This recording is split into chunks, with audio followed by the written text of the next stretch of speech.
করবেন, আমার উম্মতের কি উপায় হবে?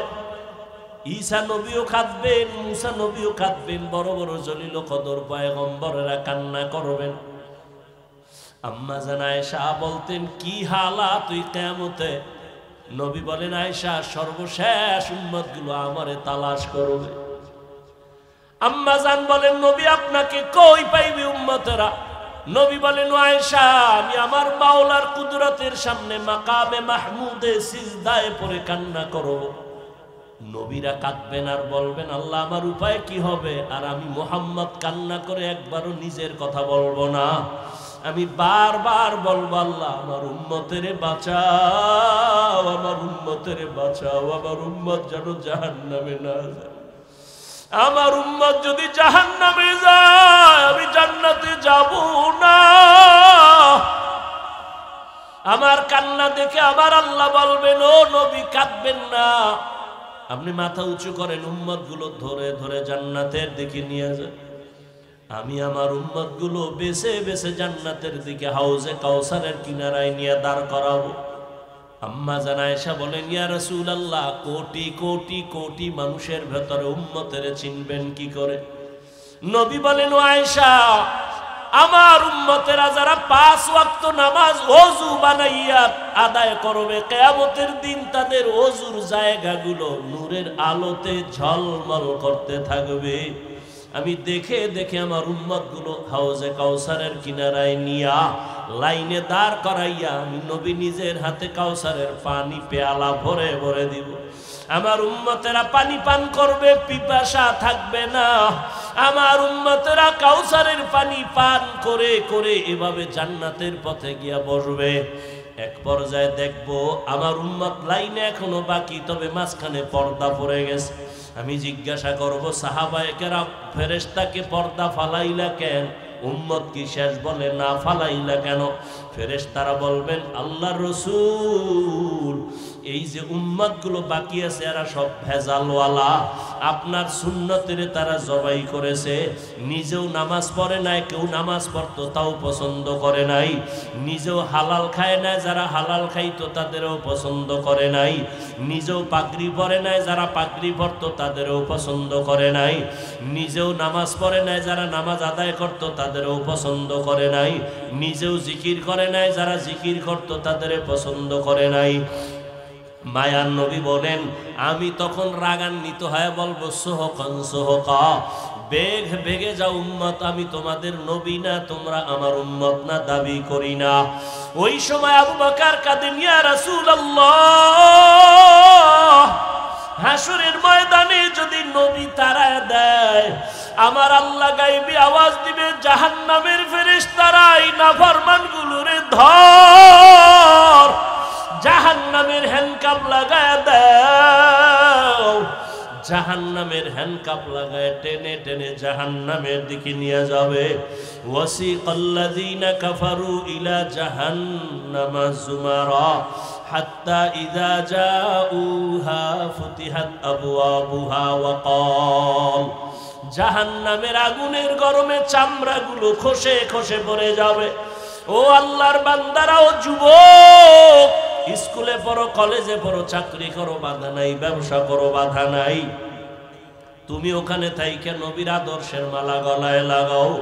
মা বাবার দোয়া নিয়া, শিক্ষকের দোয়া নিয়া, উলামায়ে কেরামের দোয়া নিয়া চলো, নামাজ পড়ো আর আল্লাহর কাছে গুনাহ থেকে তওবা করো। তুমি যদি গুনাহমুক্ত হয়ে নামাজ পড়ো, চাকরিও যাবে না, ব্যবসাও যাবে না, লেখাপড়াও যাবে না। তোমার মতো কত যুবক স্কুল কলেজে পড়ে, নামাজ পড়ে, দাড়িওয়ালা, অভাব নাই, তুমি কেন পারবা না? তোমার মতো কত আল্লাহর বান্দা জেনারেল লাইনে থাকে, গাড়ি চালায়, নামাজ ছাড়ে না, তুমি কেন পারবা না? তোমার মতো কত গোলাম চাকরি করে, RAB, army, police, BDR, OC, DC, SP, doctor, professor, engineer, বলো তুমি কেন নামাজ পড়তে পারবা না? এখনো সময় আছে, তওবা করে নাও। ও পর্দার আড়ালের আম্মা জানেরা, আপনাদের জীবনটা তুই যে ধন্য, আপনারা নবীদের মায়ের মতো দামি মা, আপনারা সাহাবায়ে কেরামদের মায়ের মতোই তো দামি মা। আপনাদের এত মর্যাদা আল্লাহ দান করেছেন। আপনারা তো হাফেজ আলেমের মায়ের মতো মা। আপনারা তো ইসমাইল নবীর মা হাজেরা আলাইহা সালামের মতো দামি নারী। আপনারা তো ঈসা নবীর মা মারিয়াম আলাইহা সালামের মতো বড় দামি নারী। আপনারা তো বেঈমান আল্লাহর দুশমন ফেরাউনের স্ত্রী আসিয়ার মতো দামি। আসিয়া এই ফেরাউনের ঘরে থাকিয়া আল্লাহর পেয়ারা বান্দি হয়ে কবরে চলে গেছেন। রহমতের নবী বলেন, কিয়ামতের ময়দানে আমার সাথে আসিয়ার সাথে জান্নাতে বিবাহের ব্যবস্থা হয়ে যাবে। ও পর্দার আড়ালের মা, আপনার মতো কত মা এখনো আছে মোবাইলে চরিত্র বিক্রি করে না, স্বামীর মাল খেয়ানত করে না, 5 ওয়াক্ত নামাজ পড়ে বেপরদায় চলে না, সন্তানগুলো আদর্শওয়ালা বানানোর মেহনত করে। এরে আম্মা জানেরা, আপনারা যদি চেষ্টা করতেন, স্বামীর মাল হেফাজত করতেন, আল্লাহর কাছে নামাজ পড়ে দোয়া করতেন, আর বলতেন স্বামী আমার নামাজ পড়ো আর হালাল ভাবে কামাই করো, হারাম টাকা খেয়ে আমাদের রক্ত নাপাক করতে চাই না, সন্তানের রক্ত নাপাক করব না। আপনি যদি চেষ্টা করতেন, ইনশাআল্লাহ আপনার স্বামী দিনের পথে চলে আসতো, আদর্শ সন্তান দুনিয়াতে রেখে যাইতেন। ডাক্তার হইয়াও সন্তান কোরআন তেলাওয়াত করে মায়ের জন্য দোয়া করতে ভুলতো না। এখনো সময় আছে, তওবা করেন।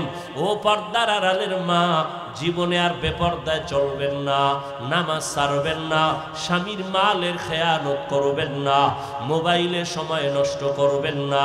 ও আমার কলিজার যুবক, এখনো সময় আছে, তওবা করে নাও। আল্লাহর আযাবের ভয় অন্তরে জমা করো। জীবনে আর কোনোদিন দাড়ি কাটবা না, নামাজ ছাড়বা না, বেপরদায় চলবা না। মা বাবার নেক দোয়া নিয়া বেয়াদবির থেকে বেঁচে থাকবা, শিক্ষকের দোয়া নিয়ে চলবা, ওলামায়ে কেরামের দোয়া নিয়ে চলবা, নবীর তরিকা মেনে চলবা। তওবা করার মতো যদি কারো অন্তর তৈরি হয়, মুনাফিকি যদি অন্তরে না থাকে, দুর্বলতা না থাকে, তওবার নিয়ত যাদের অন্তরে আছে, দুটো হাত আল্লাহকে দেখাইয়া দাও।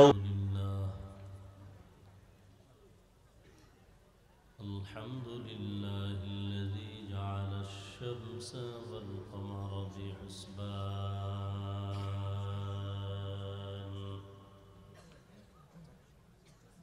والنجم والشجر يسجدان وفضل زمانا على زمان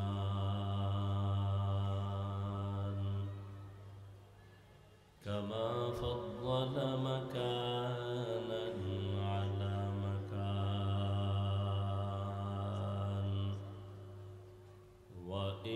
وإنسانا على إنسان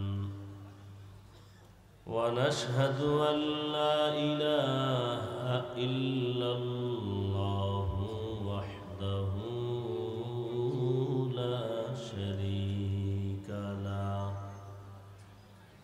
لا ضد له ولا ند له ولا مثل له ونشهد أن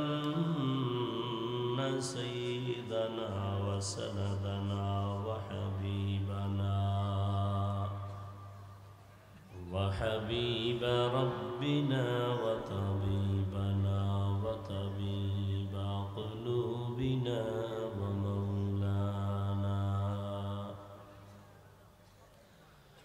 ومولانا محمدا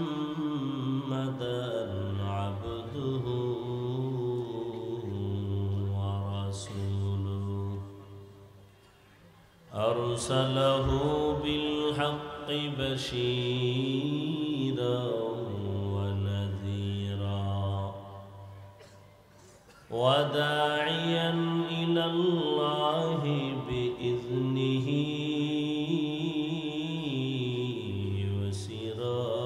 وسراجا منيرا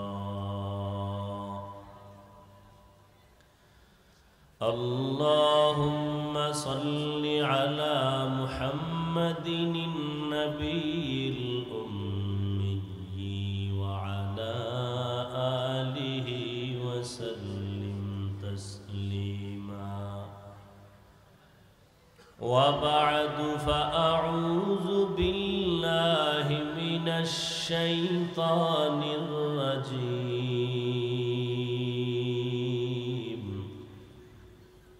بسم الله الرحمن الرحيم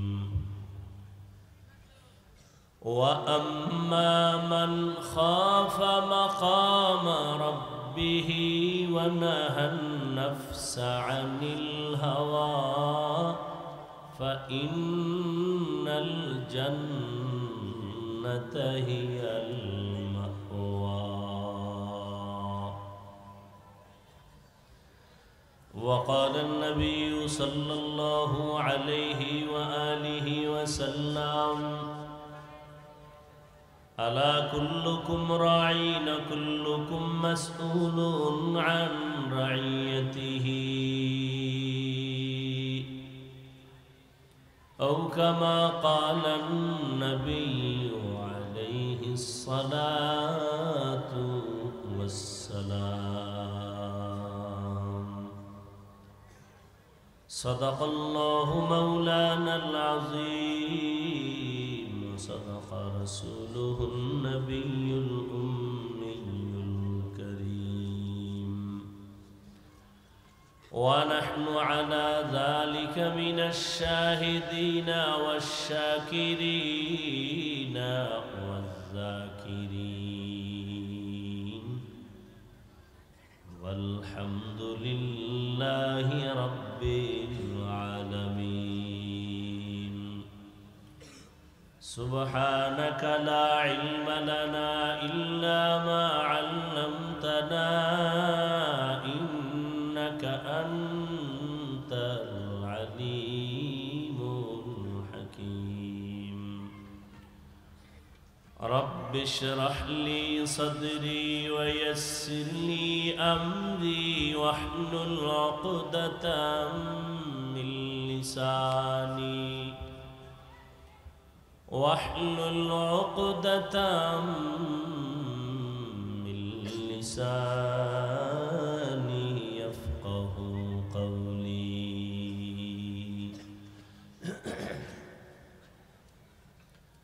نگاہ مومن سے تو بدل جاتی ہے تقدیر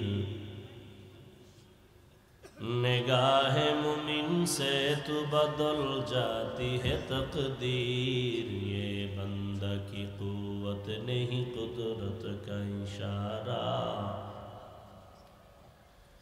یہ بندہ کی قوت نہیں قدرت کا اشارہ اے مرد خیرت ترک معاصی کی ضرورت اے مرد خیرت ترک معاصی کی ضرورت اب صحبت صالح کی سوا کوئی نہیں چارہ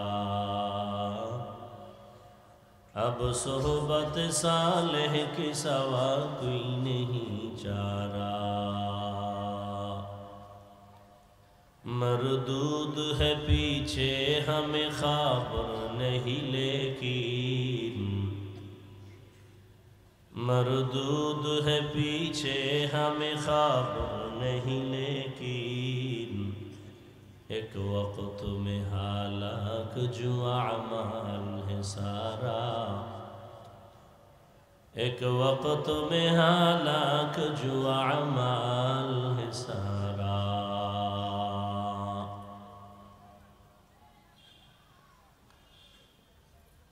বরিশালের ঐতিহ্যবাহী শিক্ষা প্রতিষ্ঠান জামিয়া ইসলামিয়া মাহমুদিয়া কর্তৃক আয়োজিত বার্ষিক 3 দিনব্যাপী মাহফিলের আজ প্রথম দিন উপস্থিত মুহতারাম সম্মানিত সভাপতি হযরত উলামায়ে کرام অত্র অঞ্চলের বিভিন্ন স্থান থেকে আগত আল্লাহ পাকের আশিকিন, জাকিরিন, শাকিরিন, মুহিব্বিন, মুরুব্বিয়ান এজাম, কলিজার টুকরা আমার সমবয়সী যুবক বন্ধুগণ, স্নেহের ছোট ভাই, পর্দার আড়ালে মাইকের আওয়াজ শ্রবণরতা সম্মানিত মা ও বোনেরা, আল্লাহ পাকের দরবারে শুকর যে আল্লাহ রাব্বুল আলামিন আমাদেরকে সুস্থ রেখেছেন এবং পৃথিবীর শ্রেষ্ঠ মজলিস, উলামায়ে আহলে হকের মজলিস, গুনাহ মাফের মজলিস, তওবা কবুলের মজলিসে আমাদেরকে কবুল করেছেন। নেয়ামতের শুকর আদায়ার্থে ঈমানের আওয়াজকে উঁচু করে এক আওয়াজে উচ্চ কণ্ঠে সকলেই পড়ি আলহামদুলিল্লাহ। দরুদ ও সালাম সৈয়দুল মুরসালিন, রাহমাতুল লিল আলামিন, শফিউল মুজনিবিন, খাতামুন নবিয়্যিন, সৈয়দুস সাকালাইন, ইমামুল মুরসালিন, শফিয়ে আযম, রাসূল আকরাম, রহমতে আলম, নবিয়ুল আরব আল আজম, হাবিবে কিবরিয়া, আশরাফুল আম্বিয়া, সৈয়দুল আম্বিয়া, শফিয়ে মাহশর, সাকিয়ে কৌসর, আকায়ে নামদার, মদিনা का ताजदार, आफताब नबूवत, फ़ख्र मौजूदात, सैयदुल मखलूक़ात, हज़रत मुहम्मदुर रसूलुल्लाह सल्लल्लाहु अलैहि व आलिहि वसल्लमेर উপর নবীজির নামে দরুদ পড়লে লাভ না ক্ষতি? সবাই পড়লেন না তো? পড়েন একবার সাল্লাল্লাহু। তোমার বক্সের কি মাঝখানেরটা কি? এটা কি এমনি কেন? বক্সের সাউন্ড একটু বাড়াও। একবার পড়েছেন সাল্লাল্লাহু আলাইহি ওয়া আলিহি ওয়াসাল্লাম, 3টা পুরস্কার পেয়ে গেছেন। প্রথম পুরস্কার 10টা গুনাহ মাফ হয়ে গেছে। দ্বিতীয় পুরস্কার 10টা নেক আমলনামায় যোগ হয়েছে। তৃতীয় পুরস্কার আল্লাহর দরবারে 10 গুণ মর্যাদা বেড়ে গেছে। 10টা গুনাহ যে মাফ হলো, এই 10টা গুনাহ আল্লাহ নেক দ্বারা পরিবর্তন করে দিয়েছেন। বেশি বেশি দরুদের আমল করার চেষ্টা করি, অন্তত প্রতিদিন 300 বার দরুদ শরীফের আমল করব ইনশাআল্লাহ। সময় থাকলে নামাজের দরুদ না হয় এই ছোট অংশের দরুদটা পড়বেন। হাদিসে পাকে আল্লাহ রসুল বলেন যে দোয়ার মধ্যে দরুদ নাই, আল্লাহর দরবারে দোয়া কবুল হবে না। এজন্য দরুদের আমল দুনিয়া আখেরাতের সর্বোচ্চ কল্যাণের জন্য এক বড় আমল হলো দরুদের আমল। বেশি বেশি আল্লাহ আমাদেরকে দরুদের আমল করার তৌফিক দান করেন।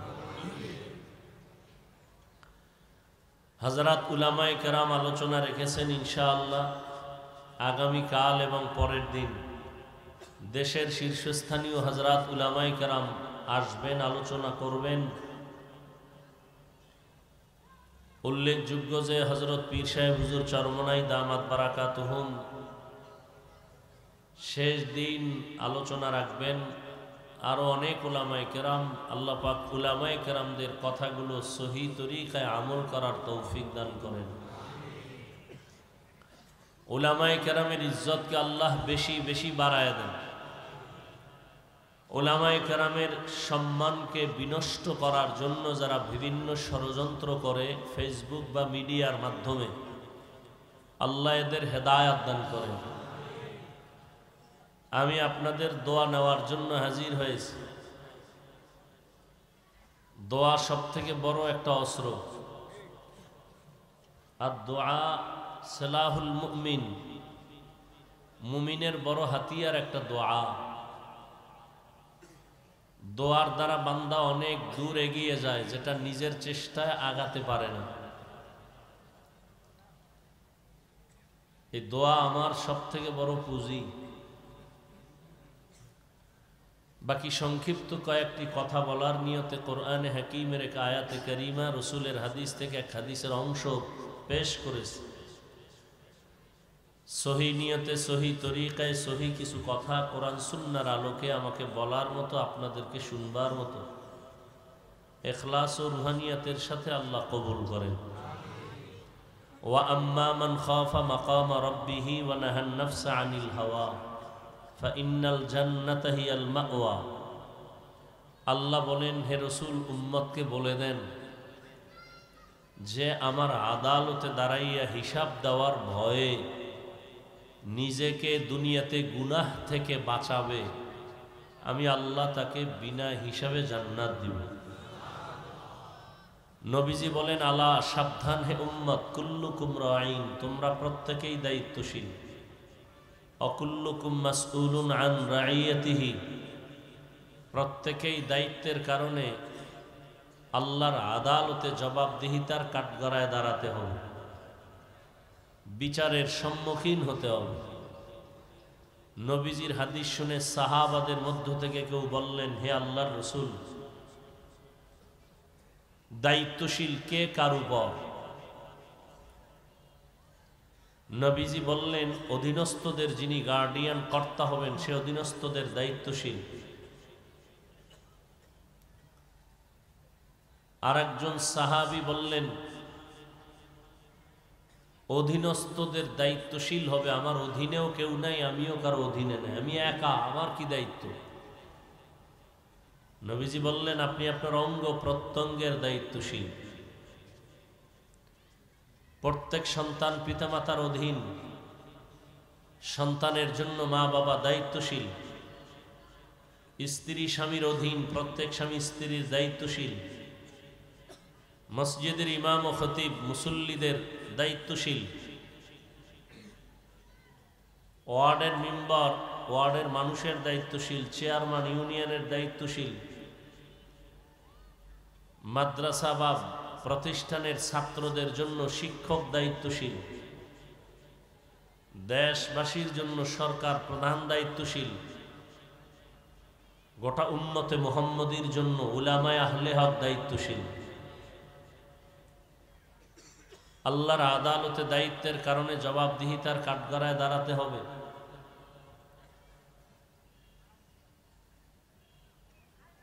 আল্লাহ কোরআনের এক আয়াতে বলেন, ইয়া আইয়ুহাল্লাযীনা আমানু কু আনফুসাকুম ওয়া আহলিকুম নারা, হে মুমিন, জাহান্নাম থেকে নিজেকে বাঁচাও, আহালকেও বাঁচাও। তো মা বাবা দায়িত্বশীল, তার আহাল সন্তান। মা বাবাও জাহান্নাম থেকে বাঁচবেন, সন্তানকেও বাঁচাবেন। স্বামী দায়িত্বশীল হিসাবে নিজেও বাঁচবেন, স্ত্রী আহাল হিসাবে তাকেও বাঁচাবেন। মসজিদের মুসল্লিদের জন্য ইমাম ও খতিব দায়িত্বশীল, কমিটি না। ভালো করে মনে রাখবেন, মসজিদের কমিটি মসজিদ মেরামতের দায়িত্বশীল, আর মুসল্লিদের দায়িত্বশীল ইমাম ও খতিব। কিন্তু আমার দেশে উল্টা চলে, মুসল্লিরও দায়িত্ব চালাকি করে জুলুমের শিকার করে নিজ হাতে নিয়ে নেয়। এমনকি তারা ইমাম ও খতিবকেও গোলাম হিসাবে তারা নিজেদের হুকুম মানানোর জন্য বিভিন্ন প্রপাগান্ডা, বিভিন্ন ষড়যন্ত্র করে।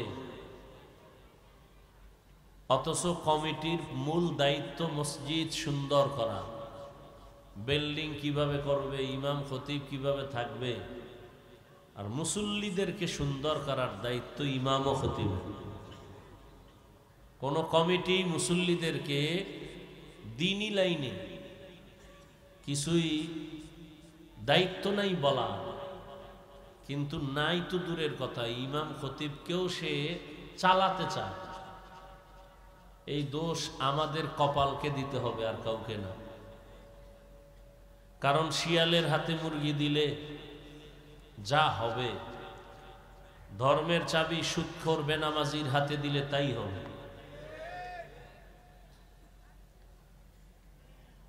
আল্লাহ সব ভাইকে হেদায়াত দান করুন। কিয়ামতের দিন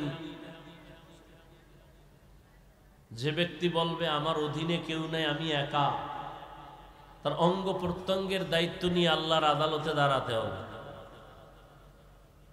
আল্লাহ বলবেন, তোমার অঙ্গ প্রত্যঙ্গের দায়িত্ব পালন করেছো? আযাবের ভয়ে অনেকে মিথ্যার আশ্রয় নিয়ে বলবে, হ্যাঁ করেছি। আল্লাহ তো জানেন। আল্লাহ জবান বন্ধ করে বলবেন, হাতকে কথা বলো। اليوم نختم على أفواههم وتكلمنا أيديهم وتشهد أرجلهم بما كانوا يكسبون دستگوید منچونی دزدیدم لب گوید منچونی بوسیدم چشم گوید چیدم غمزه حرام گوش گوید چیدم سمر الکلام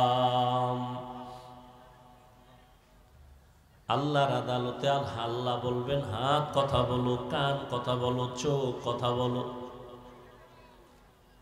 আল্লাহ যখন বলবেন হাত কথা বলো, আমাদের বাস্তব বিশ্বাস হলো হাত কথা বলতে পারে না। আপনাদের হাত কথা বলতে পারে? কথা বলেন, জবান খুলেন। এখানে কথা বললে সওয়াব, কারণ এখানে গুনার কথা হবে না, নেকের কথা হবে। আমরা যেখানে জরুরি সেখানে কথা বলতে চাই না, আর যেখানে কথার প্রয়োজন নাই সেখানে শুধু শুধু কথা বলি। মসজিদে কথা বলা নিষেধ, এন বেশি কথা বলি, তা আসতে না জোরে বলে। চিন্তা করে বাধা দিবে কে? বাধা দেওয়ার কেউ নেই। যে বাধা দিবে সে আমার অধীন, আমি কর্তা, আমি গার্ডিয়ান। তো বাস্তব হলো হাত কথা বলতে পারে। আল্লাহ যদি কুদরতের ক্ষমতা দেন পারবে, এই বিশ্বাসটা অন্তরে রাখতে হবে। সংক্ষেপ কথা এমন, পৃথিবীর বিবেক যেটাকে বলে হবে না, অসম্ভব, আল্লাহর কুদরত বলে সেটা সম্ভব। দুনিয়ার মানুষ বলে বিবেক দিয়ে এটা হবে না, অসম্ভব, আমার আল্লাহর কুদরত বলেন সেটা কি? মরা গাছে কথা বলতে পারে না, এটাই সত্য। তো আল্লাহর কুদরতে দুধের বাচ্চা কথা বলতে পারে না, এটাই সত্য। আল্লাহর কুদরতে পারে। এই বিশ্বাস অন্তরে রাখলে তাহলে আশা করা যায় আউলিয়ায়ে কেরামদের কারামত নিয়ে কোনো কিলোকাল করার সুযোগ থাকবে না। অনেকে আউলিয়ায়ে কেরামের কারামতকে মানে না। ইখতিলাফের শেষ নাই, ধর্ম নিয়ে বাড়াবাড়ি, আর হলো ধর্ম নিয়ে সারাসারি। আল্লাহ সব ভাইকে সহি বুঝ দান করেন। পাথর কথা বলতে পারে না, আল্লাহর কুদরতে পারে। মরা খেজুর গাছ নবীজির সাথে কথা বলেছেন। পাথর নবীর কথায় কালিমায় শাহাদাত পড়েছে। এটা অলৌকিক একটা পাওয়া, আল্লাহ দেন, বান্দার এখানে কোনো হাত নাই। আল্লাহ মাঝে মাঝে অসম্ভবকে সম্ভব করায় দেখান, কখনো ডাইরেক্ট, কখনো ইনডাইরেক্ট, কখনো সরাসরি, কখনো কোনো মাধ্যমে।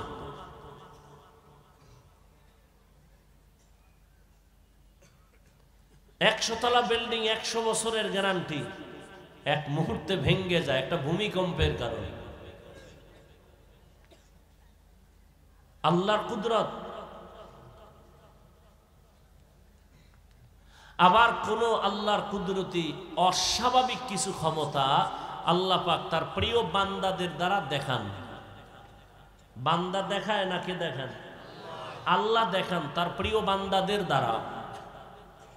পৃথিবীতে আল্লাহর সব থেকে প্রিয় বান্দা আম্বিয়ায়ে কেরাম, এরপরে আউলিয়ায়ে কেরাম, ওলি আউলিয়া। আম্বিয়ায়ে কেরামের দ্বারা অলৌকিক কিছু যদি ঘটে যায় আল্লাহ দেখান, এর নাম মুআজিজা। আর আউলিয়ায়ে কেরামের দ্বারা যদি ঘটে যায় এর নাম কারামত।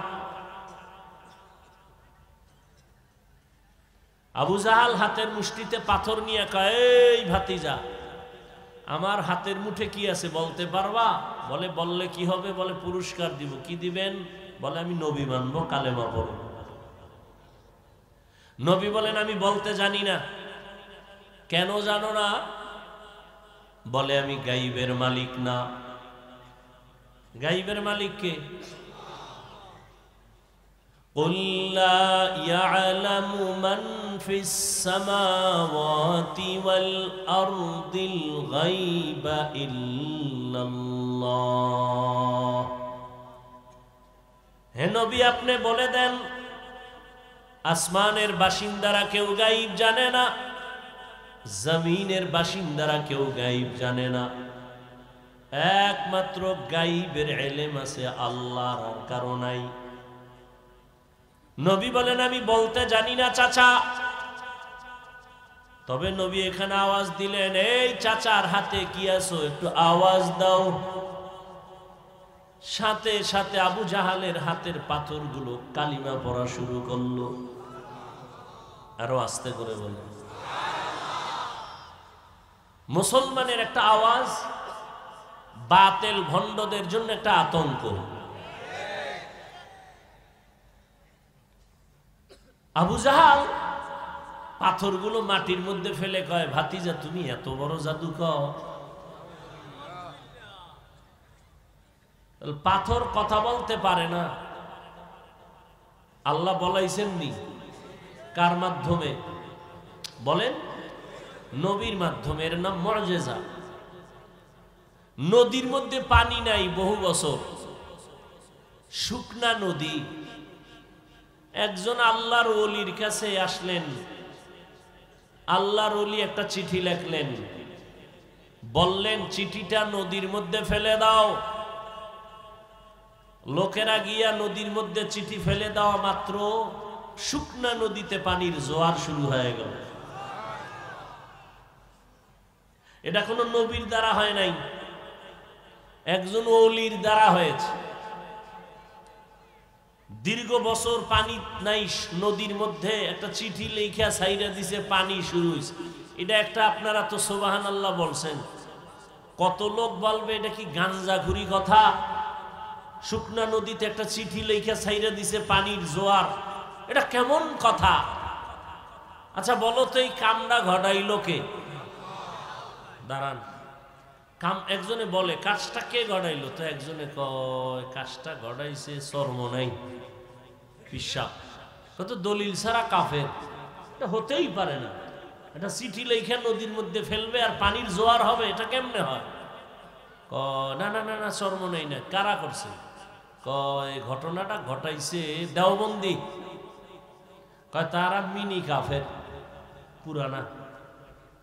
না দেওবন্দিও না। তো কে গড়াইলো? কয় তাবলিগলারা। কয় এরা মূর্খ, এটাও সম্ভব না। কয় না না, আমরা ভুল বলছি। তা কে গড়াইছে? কয় এবার টানো, ইতিহাস টানো। টানতে টানতে টানতে টানতে গিয়ে দেখি এই ঘটনাটা ঘটাইছেন হযরত ওমরের চিঠি। সুবহানাল্লাহ। কার মাধ্যমে ঘটছে এটা? ওমর চিঠি লেখছেন, শুকনা নদীর মধ্যে ফেলে দিছে, পানির জোয়ার শুরু হয়ে গেছে। এইবার আস্তাগফিরুল্লাহ নাউজুবিল্লাহর পার্টিরা কি বলবে? ঘটনা তো ওমর ঘটায় দিছেন। ওমর তো নবী না, ওমর তো সাহাবী, আহলুল্লাহ, ওলিয়ে কামেল। এর নাম কারামত।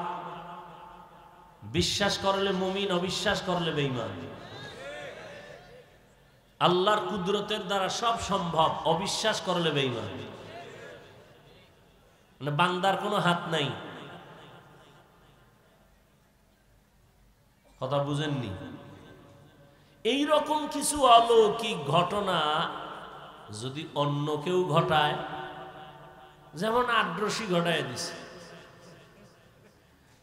চন্দ্রপাড়া, মাইজবান্ডার, দেওয়ানবাগ, এরকম কিছু যদি কেউ ঘটায় দেয়, দেখবেন তার মধ্যে শরীয়তের আমল আসেনি, সুন্নত আসেনি, পর্দা আসেনি। যদি না থাকে, তো সে যদি ঘটায় তাহলে এটা কারামত না, এটা কুফুরি কালাম বা জিনের খেলা।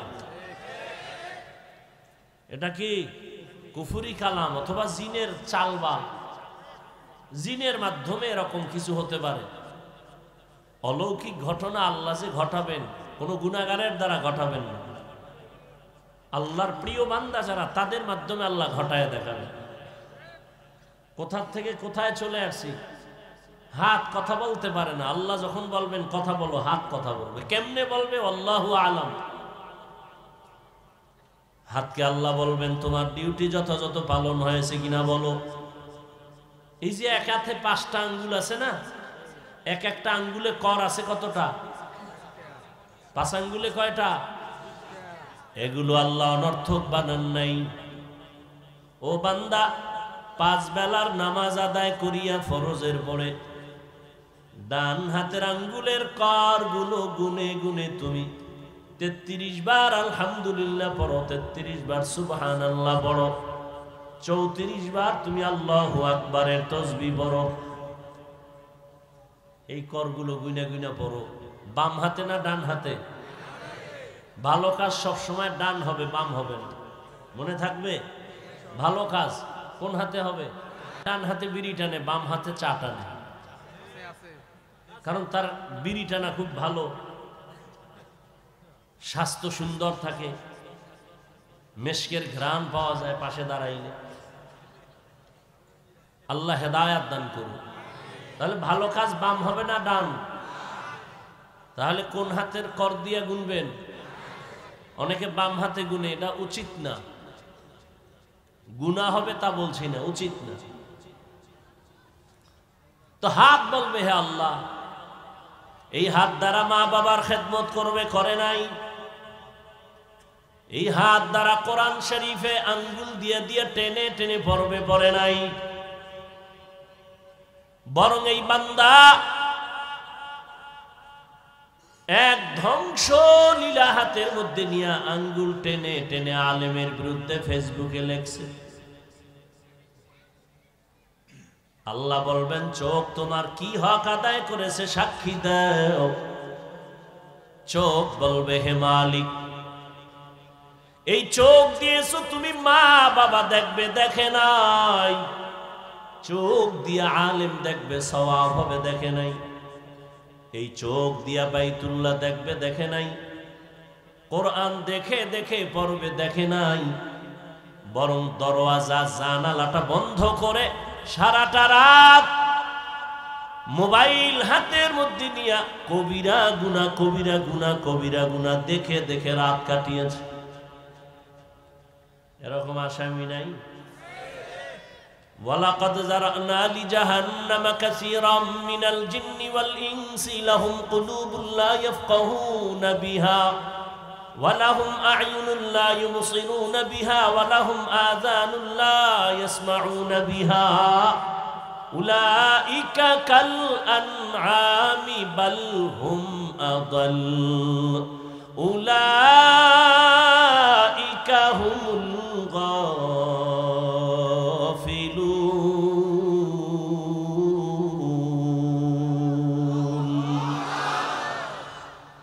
আল্লাহ তাআলা 9 পারা সূরা আরাফে বলেন অধিকাংশ মানুষ জাহান্নামে যাবে, কারণ আমি তাদেরকে ভাবার মতো কলব দিছি, ভাবে না। দেখার জন্য চোখ দিয়েছি, দেখে না। দেখা শোনার জন্য কান দিয়েছি, শোনে না। চোখের কি ভর্তি লাগায় রাখে? কয় না, যা দেখতে বলছি দেখে না, যা নিষেধ করছি তা দেখে। যা শুনতে বলছি শুনে না, নিষেধ যা করেছি তাই শুনে। আল্লাহর দেওয়া কানের মধ্যে আজানের আওয়াজ নাও, তেলাওয়াতের আওয়াজ নাও, মা বাবার আওয়াজ নাও।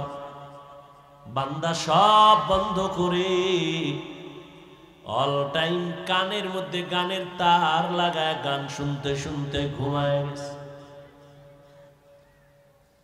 এরে যুবক, সারাটা রাত মোবাইলের গুনাহ দেখে দেখে চেহারাটা নষ্ট করেছো। যেই চেহারাটা 40 বছর পর্যন্ত কোনোদিন নষ্ট হবে না, উজ্জ্বলতা যাবে না, মাত্র 25 থেকে 30 বছর পর্যন্ত বয়সে তোমার চেহারা নষ্ট হয়ে গেছে। কয়েল জ্বলে, কয়েল মনে হয় গন্ধ আসে কেন?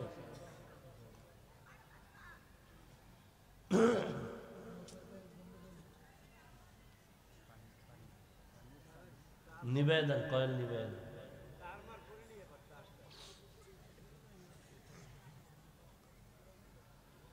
এরে আমার আল্লাহর বান্দা, শুধু তোমার চেহারার উজ্জ্বলতা যায় নাই, বরং এই মোবাইলের দিয়ে তাকায়া গুনাহ করার কারণে তোমার কিডনি ড্যামেজ হয়ে গেল, হার্ট দুর্বল, ব্রেন দুর্বল, চরিত্র নাই, লেখাপড়া নাই। তোমার মধ্যে আছে বলতে কিচ্ছু নাই, আছে একটা রুহু, এটা চলে গেলে তুমিও নেই। হুজুরেরা বলে কানে ঢুকে না, মানতেও চাও না। গোটা দুনিয়ার চিকিৎসা বিজ্ঞানীরা গুগলে সার্চ দাও, এখন লেখো টাচ মোবাইলে শরীরের কি কি অঙ্গের ক্ষতি হয়। টাচ মোবাইলের কারণে চোখের পাওয়ার থাকে না, কানের পাওয়ার থাকে না, হার্ট দুর্বল হয়, ব্রেন দুর্বল হয়, চরিত্র তো নাই। নিজ হাতে জীবনটাকে নষ্ট করেছ রে যুবক। এই একটা মোবাইলকে কেন্দ্র করে মায়ের সাথে কত বেয়াদবি করেছো, বাবার সাথে কত বেয়াদবি। এই মোবাইলটাকে কেন্দ্র করে শিক্ষকের সাথে কত বেয়াদবি, আলেমের সাথে কত বেয়াদবি। এই মোবাইলকে কেন্দ্র করে কত সন্তান মা বাবার টাকা চুরি করেছো। আল্লাহ হেদায়াত দান করুন। এরে আল্লাহর গোলাম, কয়দিন আর কত রাত মোবাইল দিয়া কবিরা গুনাহ করলে তোর মনের আশা মিটবে, তারপরে তওবা করবি? বল বাবা, এখনো চিন্তা করো। আল্লাহ যদি তোমারে 60 বছর হায়াত দেয়, 30 বছর চলে গেছে আর বাকি হায়াত থাকতে হবে পঙ্গু হইয়া। কারণ তোমার বাকি 30 বছর বাঁচার জন্য যেই পরিমাণ চোখের পাওয়ার লাগে, তুমি মেয়াদ শেষের আগে নষ্ট করেছো। বাকি 30 বছর বেঁচে থাকার জন্য যেই পরিমাণ তোমার হাত শক্তিশালী লাগে, মোবাইলের কারণে নষ্ট করে ফেলেছো। যেই পরিমাণ কানের পাশ তোমার মেয়াদ থাকা সত্ত্বেও তুমি নষ্ট করে ফেলেছো রে বাবা। হাত থাকবে, শক্তি থাকবে না, চরিত্র থাকবে না, মানুষ ভালো জানবে না। ও দয়ার মালিক, মোবাইলের গুনাহের থেকে আমাদেরকে মেহেরবানি করে হেফাজত করে। কয়দিন আর এই দুনিয়ার রং তামাশায় জীবন কাটাইবা? জীবনে তো কম গুনাহ করো নাই, মনে চাইছে নামাজ পড়বা না, পড়ো নাই। মনে চেয়েছে পার্কে পার্কে আড্ডা দিবা, দৌড়ায় চলে গেছো, কারো বাধা মানো নাই। কয়দিন আর এমনে হেমনে দৌড়াইবা? করোনায় কি তোমার মতো কত তাজা যুবক চলে গেল, তুমি কি ভুলে গেছো?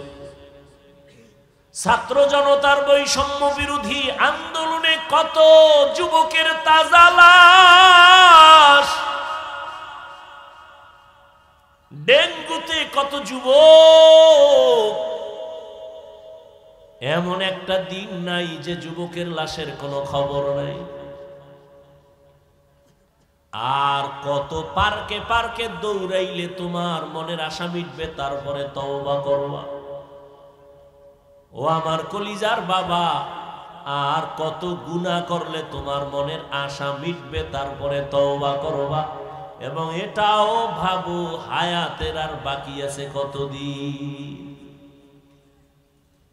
জিন্দেগি মে বন্দগি তু কর নাহি, জিন্দেগি মে বন্দগি তু কর নাহি,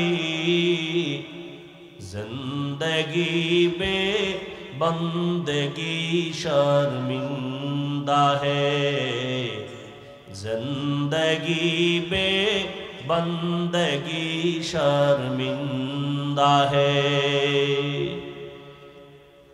यहाँ हम सब मुसाफिर, दिल ना लगा, अहले दिल की नजर से रूह करता जा, यहाँ हम सब मुसाफिर दिल ना लगा, अहले दिल की नजर से रूह करता जा,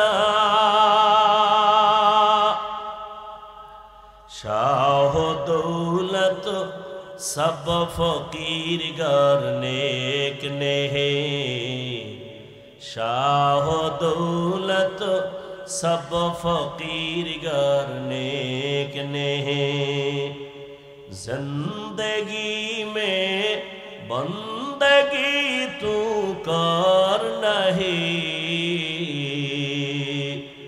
जिंदगी में बंदगी तू कर नहीं, जिंदगी बे बंदगी शर्मिंदा है, जिंदगी बे बंदगी शर्मिंदा है, जिंदगी में बंदगी कुन बंदगी, बंदगी बे जिंदगी शर्मिंदगी। बादशाह हारुन रशीদের নাম শুনছেন? বাদশাহ হারুন রশিদ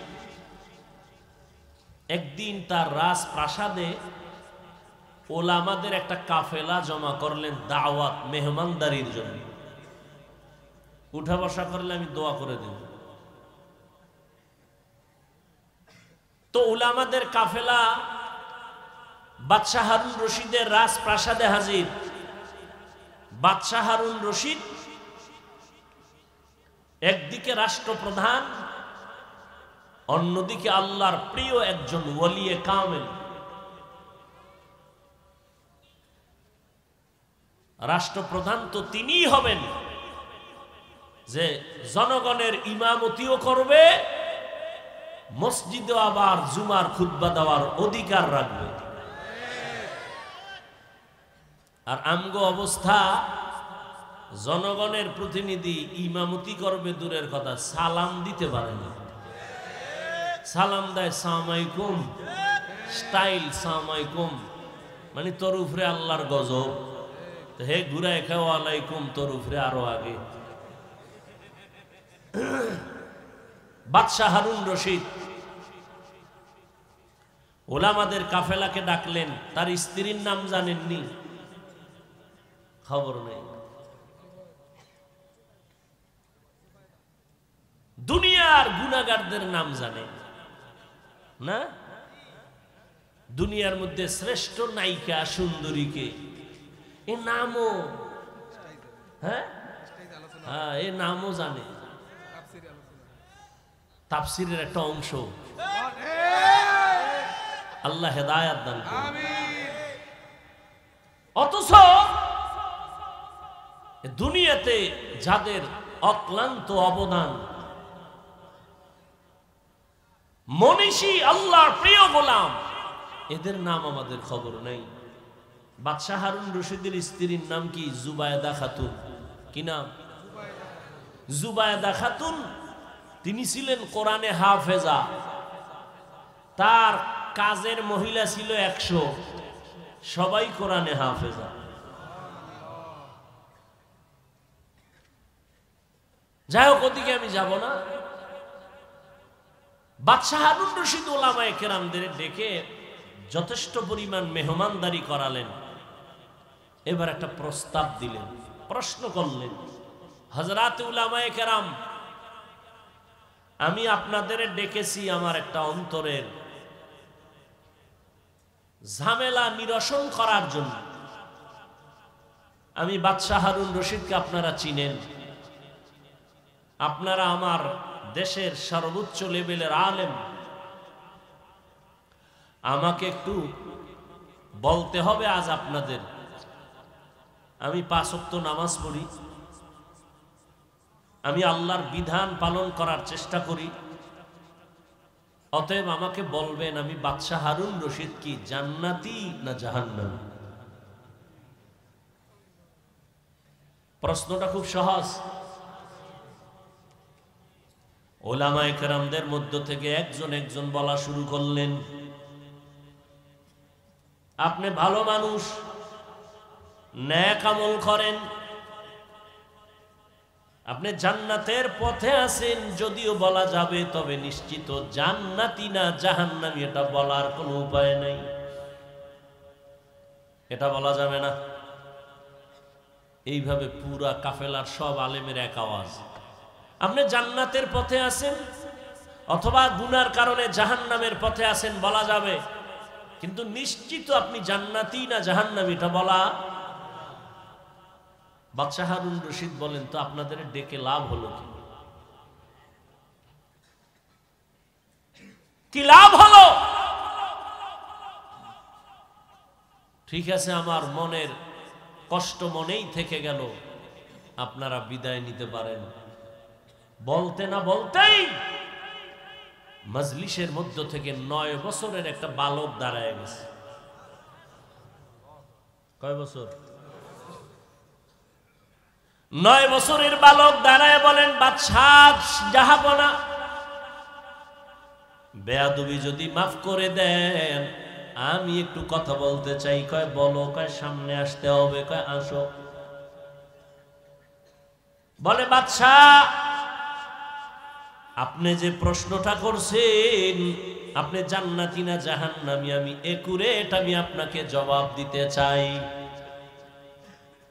সব আলেমরা আশ্চর্য, আমরা ভারি না, তুই কে রে? বাদশাকে কথা কইও না, কি জবাব দেয় হুনো, এই রাস্তা খুলে দাও। 9 বছরের বালক বাদশার সামনে দাঁড়াইলো, দাঁড়াইয়ে কয়, আমার একটা প্রশ্ন আছে। কি প্রশ্ন? জবাবটা তো আমি দিব। বলে, হ্যাঁ তুমি দিবা। তো বলেন তো, যিনি প্রশ্ন করে সে কি উপরে দামি, না যে উত্তর দেয় সে বড়? যে উত্তর দেয়। হারুন বাদশাহ কয়, হ্যাঁ যে উত্তর দেয়। তাহলে আমি উত্তর দিব। বলে, হ্যাঁ। তাহলে আপনার সিংহাসনে আমাকে বসায় দেন, আপনি একটু নিচে বসেন। 9 বছরের বালক, কাটা ঘায়ে লবণের ছিটা, অস্বাভাবিক কেমন আওয়াজ, পুরা মজলিসটা আচমকা হয়ে গেল, আতঙ্কিত হয়ে গেল। এই 9 বছরের বালক, আমরা এত আলেম ওলামারা ব্যর্থ হয়ে গেলাম। এই বালক কি জবাব দেয় একটু শুনি। কিন্তু প্রথমেই তো তাক লাগায় দিল। এত বড় বাদশাহ, তারে নিচে নামানোর জন্য অর্ডার দিল। বাদশাহ হারুন রশিদ অহংকারী না, বিনয়ী বাদশাহ, আল্লাহর প্রিয় আমলওয়ালা বাদশাহ। 9 বছরের বালক এ কথা যখন বলছে, দ্রুত বলে, ওজির বাচ্চাটারে আমার সিংহাসনে বসাও, আমাকে নিচে বসার বিছানা দাও।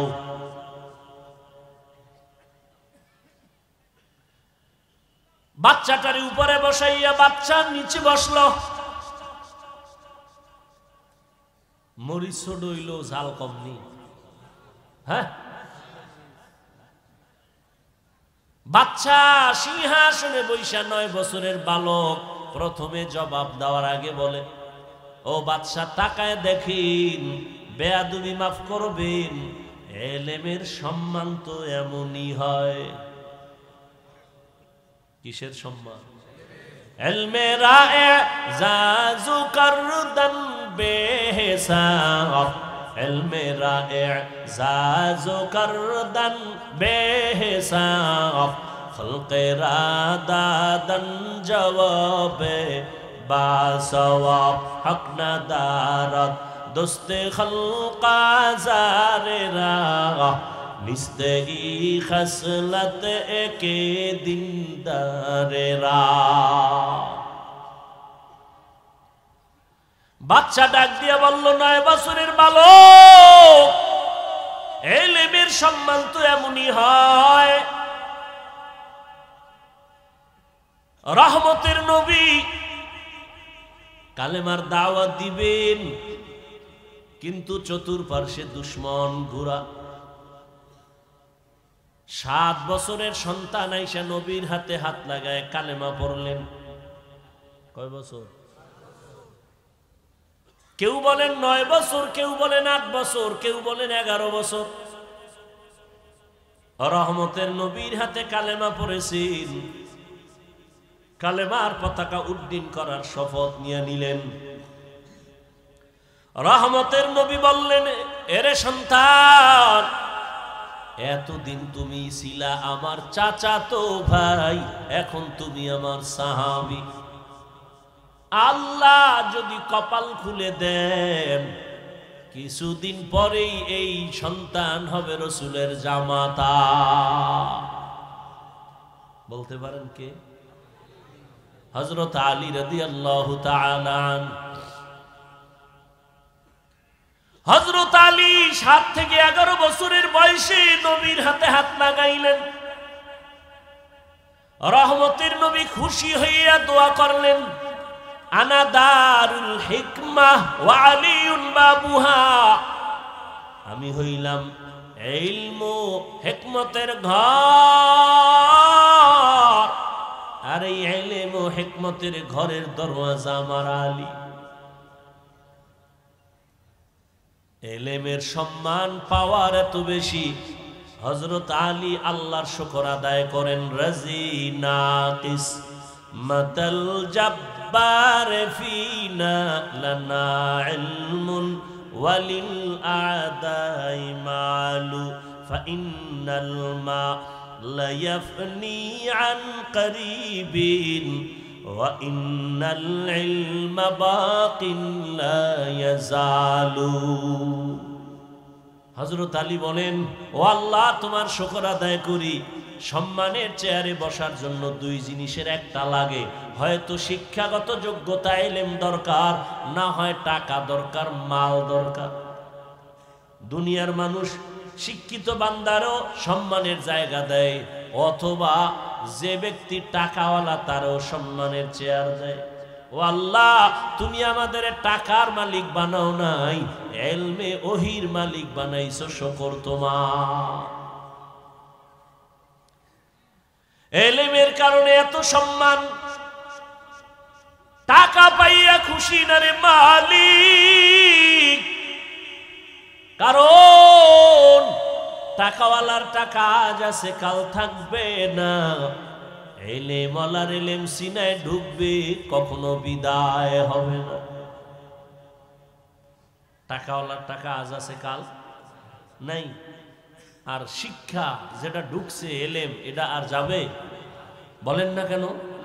তবে এখানে একটা পয়েন্ট, যেহেতু অনেক আমার কলিজার ছাত্র ভাইরা আছেন, কথাটা মনে রাখবেন, পারলে লিখে রাখবেন। ইলম কখনো সিনাত থেকে যাবে না, তবে হ্যাঁ, 2টা বেয়াদবি করলে ইলম থাকবে না। কয়টা? এক হলো ইলমের সাথে অপরাধ, দ্বিতীয় হলো ইলম ওয়ালা যারা, এদের সাথে বেয়াদবি করলে ইলম চলে যাবে। ইলমের সাথে বেয়াদবি করলে ইলম থাকে না, ইলম ওয়ালাদের সাথে বেয়াদবি করলে ইলম চলে যায়। এই জন্যই তো ইলমের ভান্ডার হযরত আলী বলেন, মান আল্লামানি হরফান ইনশাআ বাআ ওয়া ইনশাআ আতাকা। হযরত আলী বলেন, আমাকে একটা অক্ষর যিনি শিক্ষা দিয়েছেন, তিনি আমার মাথার মুকুট, চাইলে আমাকে বিক্রিও করে দিতে পারে, না হয় গোলাম বানাইয়াও রাখতে পারে। ইলমেরা এজাজ করদান বেহিসাব, খলকেরা দাদান জবাবে বাসওয়া। ও আমার ছাত্র ভাইরা, ভালো করে বুঝো, হাটহাজারীর হুজুর চলে গেছেন, আল্লাহ জান্নাত দান করেন। হুজুর বলেছেন, হেলিকপ্টারে আমি ঘুরি, রিকশার মতো লাগে। চরমনায়ের হুজুর হেলিকপ্টারে ঘুরে, হাফিজুর রহমান হেলিকপ্টারে ঘুরে, চাইলে ডেলি ঘোরা যায়। 14 গোষ্ঠী বিক্রি করলেও ভাড়া টাকা হবে না, কিনা তো দূরের কথা। আমি মাঝে মাঝে বলি, হেলিকপ্টারে হাফিজুর রহমান দৌড়ায় না, চরমনায়ের হুজুর দৌড়ায় না। আল্লাহর ইলম যে দামি, আল্লাহর ইলমের মর্যাদা উপরে দৌড়ায়।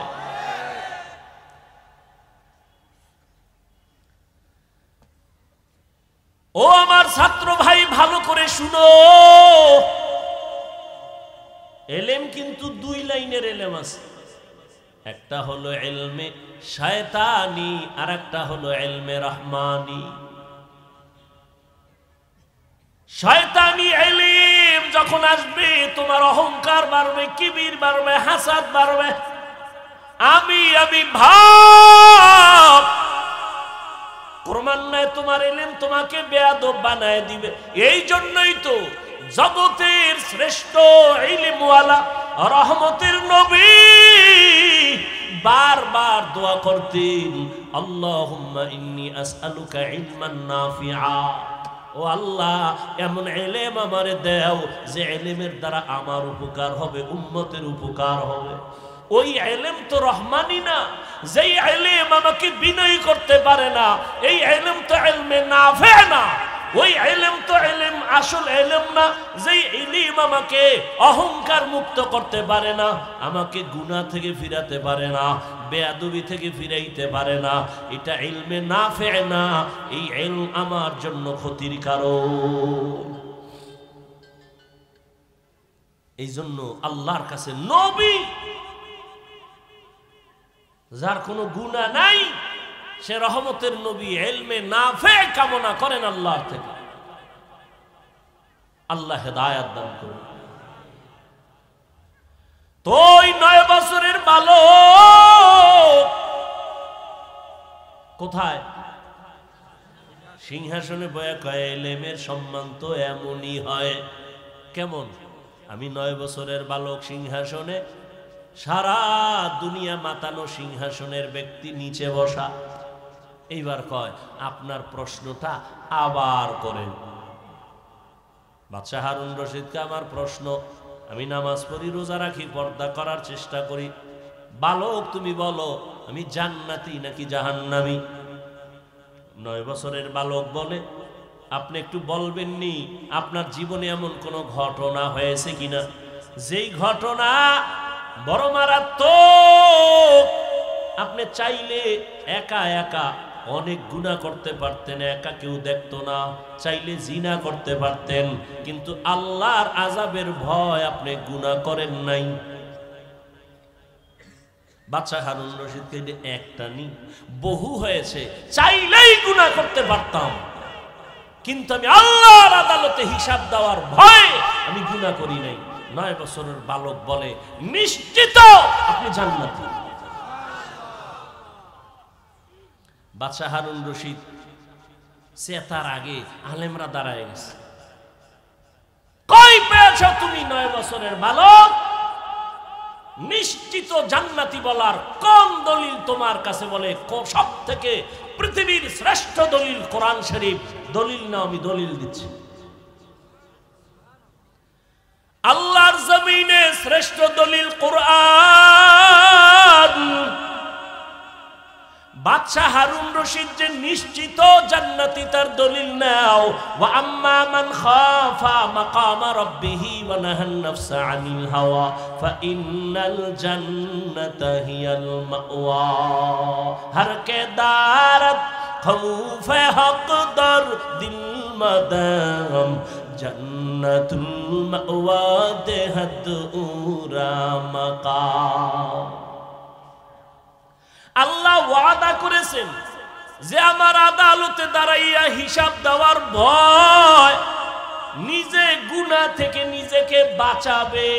ফাইন্নাল জান্নাতা, নিশ্চয়ই তার জন্য জান্নাত হলো শান্তির ঠিকানা।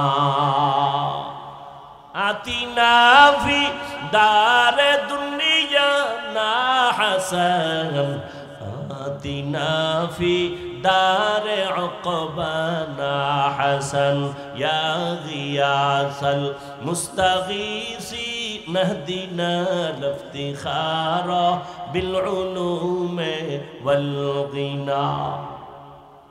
আল্লাহর আদালতে দাঁড়াইয়া হিসাব দেওয়ার ভয় যতদিন পর্যন্ত বান্দার অন্তরে আসবে না, ততদিন পর্যন্ত নবীও যদি বয়ান করে কালেমা মুখে আসে না। যেই নবীর চেহারার দিকে একটা নজর দিলে পেটের ক্ষুধা থাকে না, কেমন মায়ার নবী। যেই মায়ার নবীর চেহারা এত সুন্দর, একটা নজর দিলে যেই নবীর মোহাব্বতে জাহান্নামের আগুন। আয়েশা রাদিয়াল্লাহু তাআলা আনহা বলেন, আমি একদিন সন্ধ্যাবেলা রাতের আধারে সুই নিয়া সুতা নিয়া সেলাইয়ের কাজ করতেছি, হঠাৎ বাতি নিভে গেল, তেল নাই, হাতের থেকে সুইটা পড়ে গেল, অন্ধকার। আমি বসে থাকলাম। এশার নামাজের পরে আমার ঘরে, আমার রুমের মধ্যে সূর্য উদিত হলো, রহমতের নবী, মায়ার নবী যখন আমার হুজরায় তাশরিফ এনেছেন, রহমতের নবীর চেহারা মোবারকের আলোতে আমি খুঁটির গোড়ায় চিকন সুইটা খুঁজে পেয়েছি। ওগো নবীর উম্মতেরা,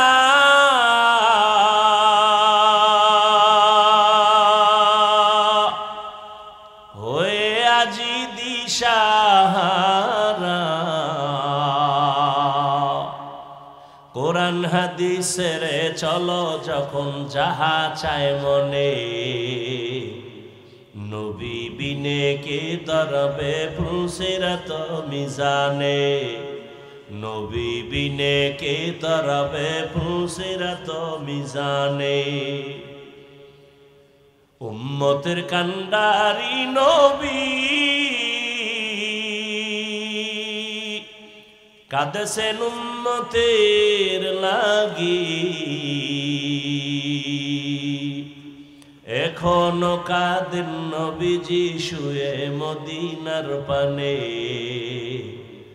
নবী বিনে কে তরফে ফুলসিরাত মিজানে, নবী বিনে কে তরফে ফুলসিরাত মিজানে।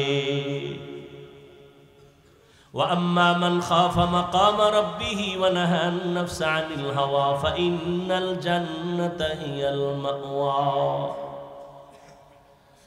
আল্লাহর আদালতে দাঁড়াইয়া হিসাব দেওয়ার ভয় কেন? বলে আল্লাহর আদালত বড় ভয়ঙ্কর। কেমন ভয়ঙ্কর হবে আল্লাহর আদালত? ও এলাকার মা বোনেরা, ও যুবক বাবারা, ও বৃদ্ধ বাবাজিরা, আল্লাহর আদালতের ভয়ে নবীর চোখে পানি, আল্লাহর আদালতের ভয়ে সাহাবায়ে কেরামের চোখে পানি। আমি মালিকের দরবারে কেমনে দাঁড়াইয়া হিসাব দিব? রহমতের নবী বিদায় হয়ে যাচ্ছে।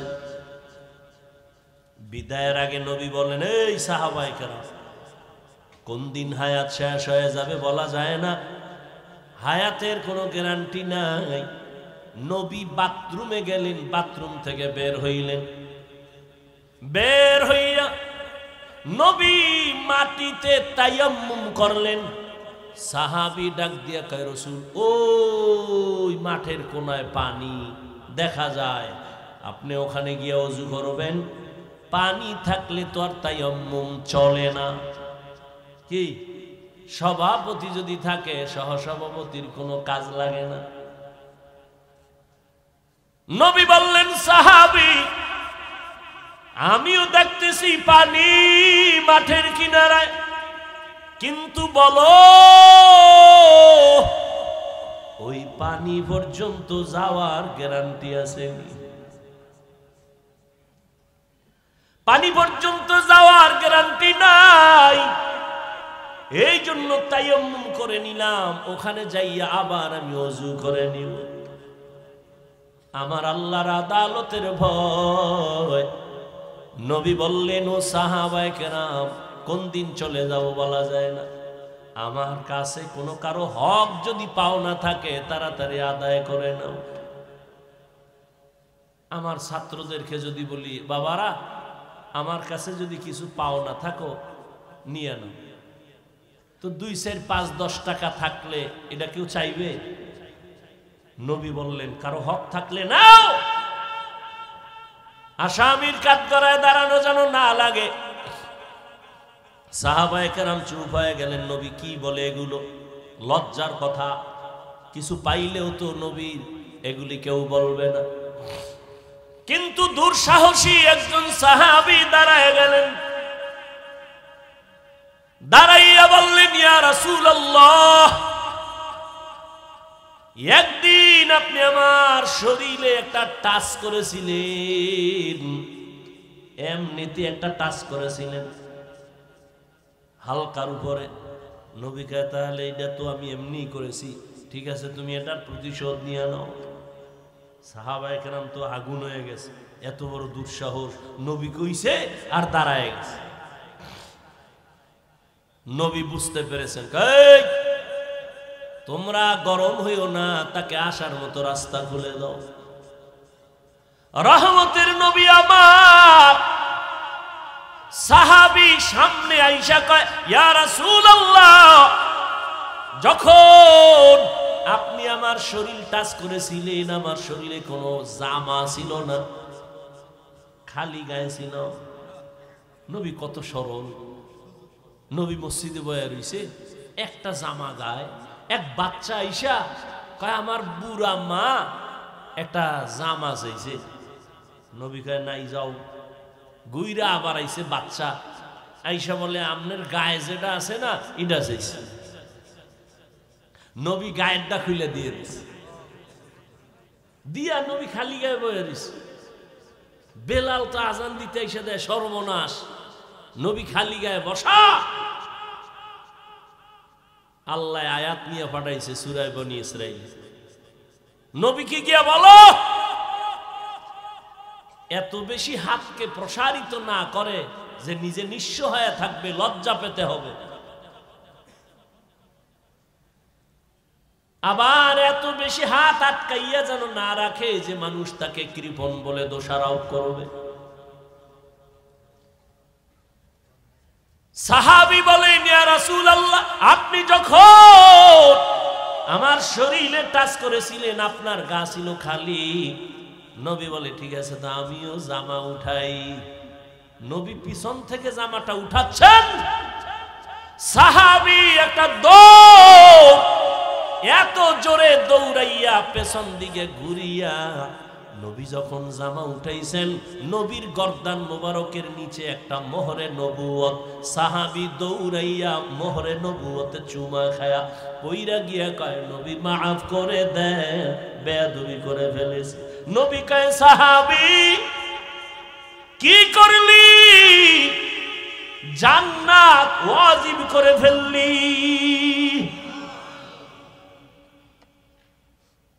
জান্নাত ওয়াজিব করে ফেলেছো, মোহরে নবুয়তে চুমো দিয়েছো। রহমতের নবী আমার, তার হাতে গড়া সাহাবী আবু বকর। নবী নাই, খেলাফতের দায়িত্বে আবু বকর বসে আছে। আল্লাহর আযাবের ভয়, আদালতে হিসাবের ভয়। নবী বলেন, আমার হুজরার পাশেই তো মসজিদে নববী। আমি এশার নামাজ পড়ে ঘুমাই, আমার চোখ বন্ধ, আমার অন্তর ঘুমায় না। রাতের গভীরে হঠাৎ আমার কানে আওয়াজ আসছে, কে যেন মসজিদের ভেতরে কাঁদে রাতের আঁধারে গভীরে। আমি ঘুম ভেঙ্গে গেল, আমি উইঠা নিচে নামলাম, বের হইয়া দেখলাম এই গভীর রাতে মসজিদের মধ্যে কেন কান্নার আওয়াজ, কে কোন বিপদে আছে। আমি তাকাইয়া দেখি জান্নাতের 1 নাম্বার সাহাবী আবু বকর নামাজে দাঁড়ায় কাঁদতেছে।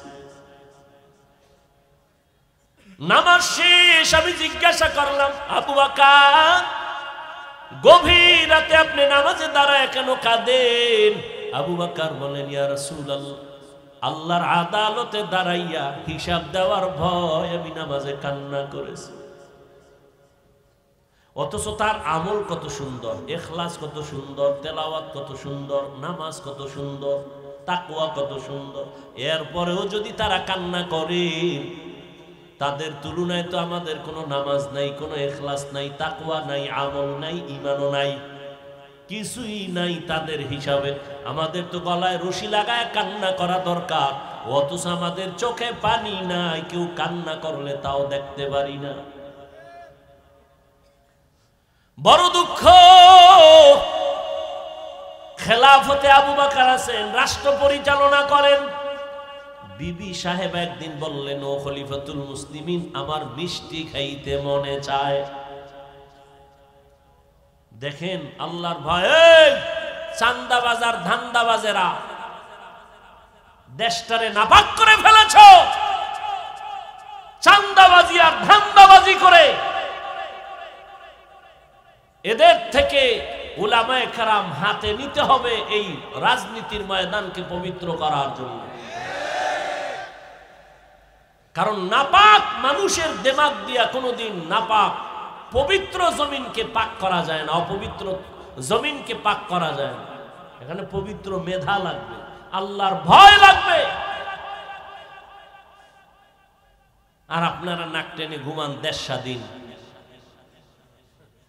দেশ স্বাধীন হলে চট্টগ্রামে আইনজীবীর গলায় ছুরি চালায় কারা? কিসের স্বাধীন?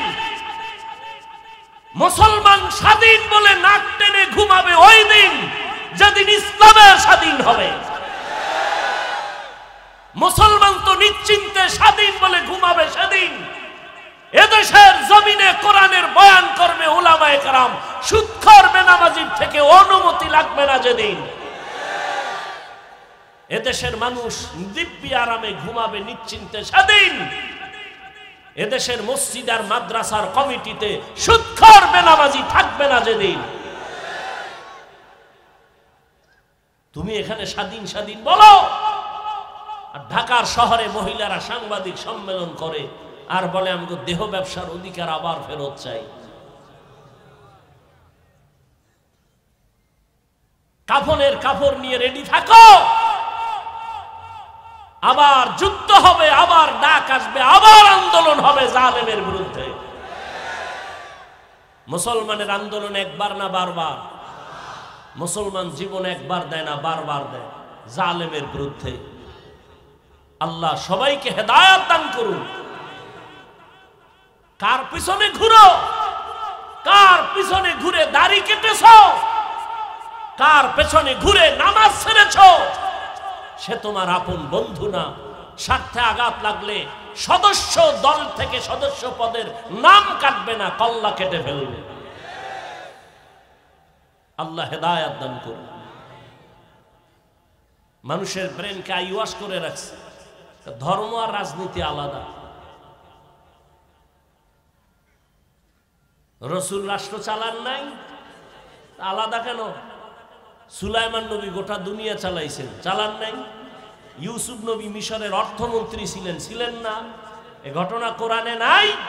কেন বলেন ইসলামে রাজনীতি নাই, কোরআনে রাজনীতি নাই?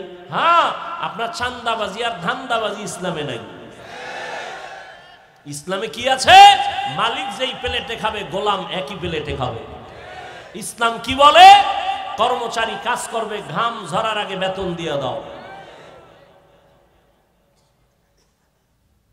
আবু বকর রাষ্ট্র পরিচালনা করেন, বিবি বলে মিষ্টি খাইতে মনে চায়। আবু বকর বলেন, ও বিবি ক্ষমা করে দাও, মিষ্টি খাওয়ানোর মতো আমার কাছে টাকা নেই। পুরা রাষ্ট্র চালায়।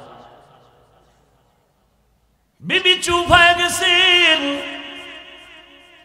কিছুদিন পর আবু বকর সিদ্দিক রাদিয়াল্লাহু তাআলা আনহুর স্ত্রী কিছু টাকা হাতে দিয়া বললেন, ও খলিফাতুল মুসলিমিন, আপনার কাছে টাকা নাই বলেছেন, আমি আলাদা কিছু টাকা দিয়েছি, এ দিয়া মিষ্টি এনে দেন।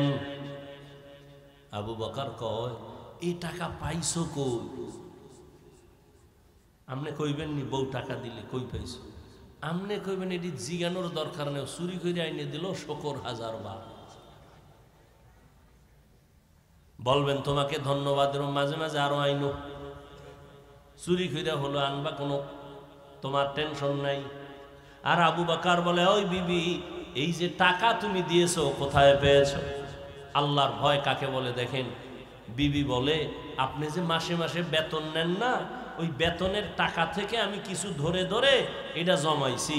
আবু বকর কি বলে, তাহলে তো বুঝলাম আমার বেতনের অংশ থেকে এই টাকাগুলো না হলেও সংসার চলে, তো আগামী মাস থেকে আমি এই টাকা কমায় নেব বেতন থেকে। এর নাম তাকওয়া, এর নাম আল্লাহর ভয়। হর কে দারত খৌফে হকদার দিল মদরম জান্নাতুল মাওয়া দেহদ উরা মাকাম। আবু বকর জান্নাতের সার্টিফিকেট পাইছেন।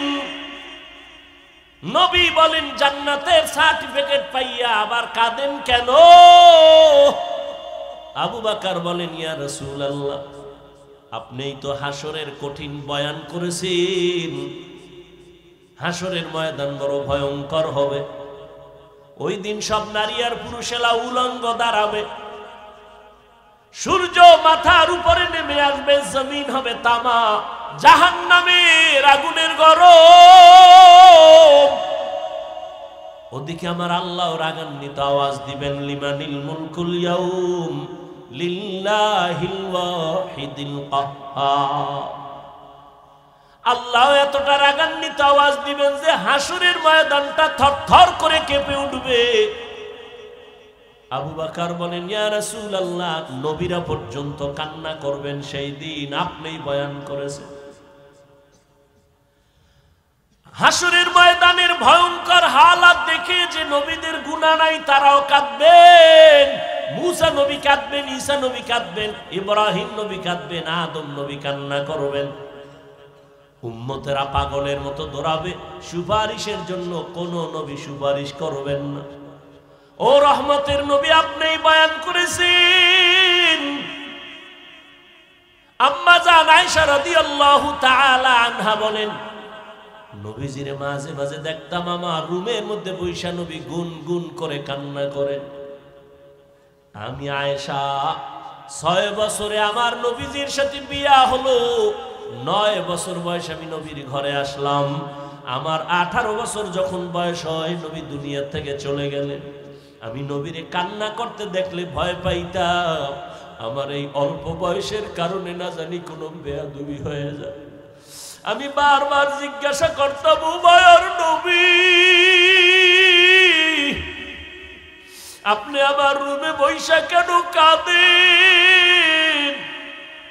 নবী বলেন, ও আয়েশা, আমি 2টা কারণে বেশি বেশি কান্না করি। এক, আমার জীবনের একটা অধ্যায় ছিল বড় কান্নার অধ্যায়, দুঃখের অধ্যায়, তুমি দেখো না এর আয়েশা।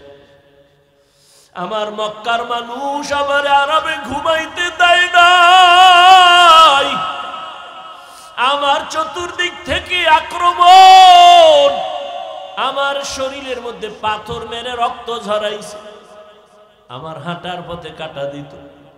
ওই সময় আমার ওই কঠিন দুঃখের সময় আমার আপন একজন সহধর্মিণী ছিল খাদিজা।